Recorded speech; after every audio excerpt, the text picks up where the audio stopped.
ఓట్ల చోరీపై పోరు.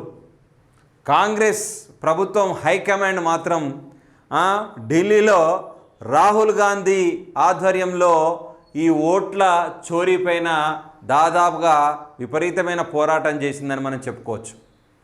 ఎందుకంటే మొట్టమొదట బెంగళూరులో కానీ, ఎందుకంటే ఓటు హక్కు అనేది ఒక నైతిక హక్కు.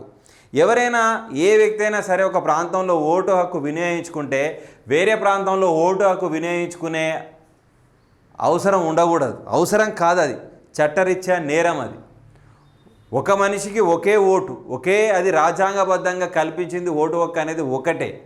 అవినీతి పరంగా కూడా, ఓట్ల పరంగా కూడా ఒక వ్యక్తి ఇతర ప్రాంతాల్లో కూడా ఓట్లు వేసినటువంటి యొక్క ఆధారాలు కూడా మన కాంగ్రెస్ పార్టీ హైకమాండ్, కేంద్ర హైకమాండ్ రాహుల్ గాంధీ గారు వారు పర్యవేక్షణలో ఈ యొక్క ఓట్ల చోరీ అనేది తను రెడ్ హ్యాండర్గా సాక్ష్యాధారాలతో గుర్తించడం కూడా జరిగింది. దీనికి సంబంధించిన న్యాయ పోరాటం జరగాలి. ఎందుకంటే ఒక ఎలక్షన్ను నిర్వహించాలంటే ఎంత ఖర్చు అండి. రాష్ట్రంలో కానీ కేంద్రంలో కానీ ఒక ఎలక్షన్ నిర్వహించాలంటే ప్రభుత్వం ఎన్నో రకాలుగా డబ్బు ఖర్చు చేస్తుంది, ఎన్నో రకాలుగా వ్యయం ఖర్చు చేస్తుంది. రాష్ట్రంలో రాష్ట్ర ఎన్నికల కమిషన్ను, కేంద్రంలో కేంద్ర ఎన్నికల కమిషన్ను చాలామందిని, ఒక సభ్యులను చాలామంది బందీ మార్గలంతో దానికి సంబంధించిన ఎలక్షన్ నిర్వహణ, దాని ఖర్చులు విపరీతంగా కూడా ఉంటాయి. ఇంత కష్టపడి ఇంత నిఘా పెట్టినాక కూడా ఈ ఓట్ల చోరీ జరగడం అనేది నిజంగా చెప్పాలంటే ఇంకా మన దేశ ప్రభుత్వం కానీ, మన దేశ భవిష్యత్తు కానీ, మనం ఎక్కడున్నామనే బాధ మాత్రం కనబడుతుంది. ఎందుకంటే 5 సంవత్సరాలకు ఒకసారి వచ్చే ఎన్నికల్లో ఓటు హక్కు అనేది న్యాయపరంగా, ధర్మపరంగా 100-200% మనిషి అనేవాడు ఏ ఒక్కటి మాత్రం తన ఓటు ఎక్కడ వినియోగించుకున్నాడో మళ్ళీ తిరిగి వేరే ప్రాంతంలో వినియోగించుకునే అవకాశం ఉండకూడదు. మరి అట్లా ఆ మనిషి ఓట్ల చోరీ చేస్తే పరిస్థితి ఏంది అనే విషయం పైన రాహుల్ గాంధీ గారు వాడి వేడిగా పార్లమెంట్లో దాదాపుగా నిన్న సమ్మె చేయడం అనేది జరిగింది. పార్లమెంటు నుంచి ఈసీ కార్యాలయం దాకా విపక్ష ఎంపీల నిరసన ర్యాలీ. దాదాపు వాళ్ళని తక్కువ లేరు, సుమారుగా 300 పైనే ఎంపీలు ఉన్నారు. పోలీసులు అడ్డుకోవడంతో తీవ్ర ఉద్రిక్తత, భారీ గేట్లను ఎక్కి ఎంపీల నిరసన, రాహుల్ సహా పలువురి అరెస్టు, విడుదల, విపక్షాల నిరసనను తప్పుపట్టిన బజాబా. ఎట్లాగూ నిరసన చేస్తుంది కాబట్టి అధికార పార్టీ కంపల్సరీ కూడా ఏం చేస్తుంది, తప్పుపడడం అనేది జరుగుతుంది. పార్లమెంటు వద్ద నిర్వహించిన ఆందోళనలో స్పృహ కోల్పోయిన టీఎంసీ ఎంపీ మిథాలీ బాగ్ను తరలిస్తున్న కాంగ్రెస్ నేతలు, రాహుల్ గాంధీ, ఇతర ఎంపీలు. కొందరు నిరసన ప్రదేశంలో కూడా స్పృహ తప్పి కూడా పడిపోయారట.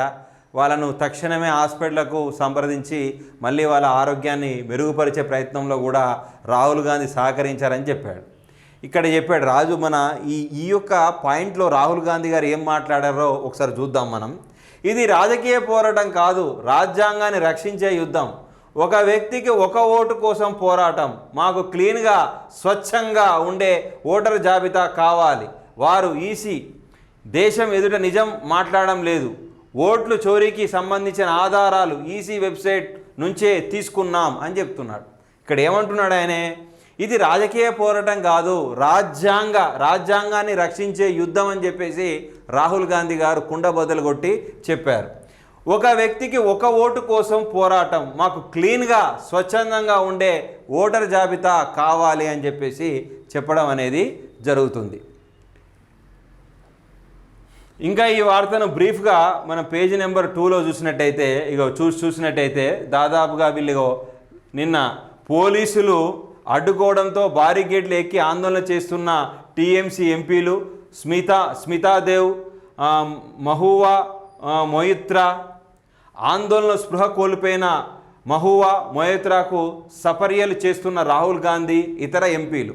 అంటే దాదాపు నిన్న కార్యక్రమంలో వాళ్ళు చాలా కష్టపడే ఉంటారు.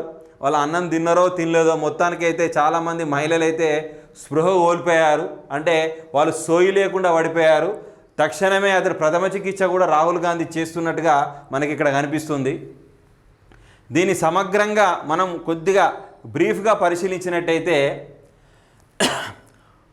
ఓట్ల చోరీ ఒక బెంగళూరుతోనే కాదు, దేశంలోని అనేక నియోజకవర్గాల్లో చోటు చేసుకుంది. ఈసీకి ఈ విషయం తెలుసు. భుజం భుజం కలిపి ఆందోళనలో పాల్గొన్న ఇండియా కూటమి ఎంపీలకు కృతజ్ఞతలు.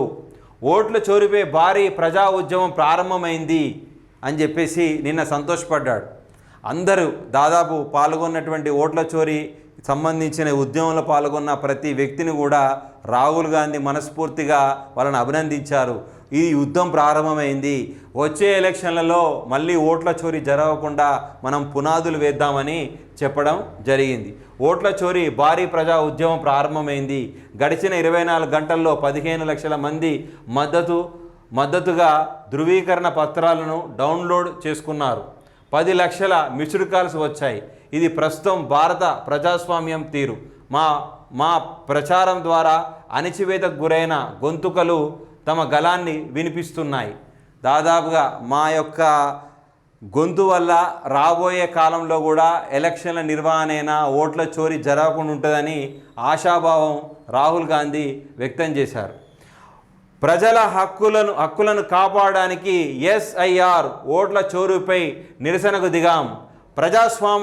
ప్రజాస్వామ్యాన్ని కాపాడేందుకు పోరాడుతున్నాం. బజావా కుట్రలను ఇండియా కూటమి బయటపెడుతుంది అని చెప్పాడు. అంటే దాదాపుగా ప్రజాస్వామ్యాన్ని కాపాడేందుకే మేము పోరాటం చేస్తున్నాం అని చెప్పాడు. బజావా కుట్రలను కూడా ఇండియా కూటమి అనేది 100% మేము బయట పెట్టి తీరుతామని చెప్పేసి ఖర్గే చెప్పారు.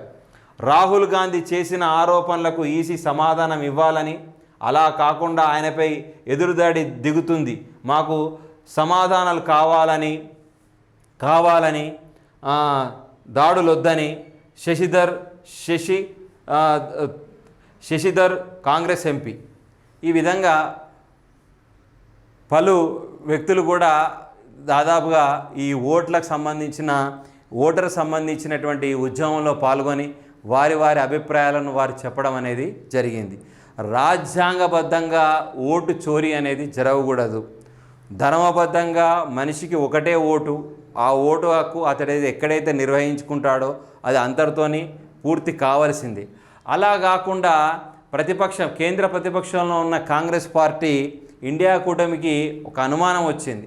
మొత్తానికైతే పలు రాష్ట్రాల్లో పలు నియోజకవర్గాల్లో ప్రస్తుతం ఉన్న కేంద్ర ప్రభుత్వము బీజేపీ ప్రభుత్వం ఓట్ల చోరీ చేసిందని అనుమానం వ్యక్తం చేస్తున్నారు. దానికి నిరసనగా నిన్న ఢిల్లీలో దాదాపుగా ఎంపీలతో రాహుల్ గాంధీ అధ్యక్షతన వీళ్ళు నిరసన ప్రదర్శనలు చేయడం జరిగింది. విశేషమైన ఆదరణ కానీ ఎంపీలు పాల్గొనడం కూడా జరిగిందని రాహుల్ గాంధీ మొత్తానికి ఇది ఆరంభం, ఇది తొలి ఉద్యమం అని, రాబోయే కాలంలో ఇటువంటి అరాచకాలు జరగకుండా ఇది ఒక ఉద్యమంగా పనిచేస్తుందని రాహుల్ గాంధీ ఆశాభావం వ్యక్తం చేయడం అనేది జరిగింది.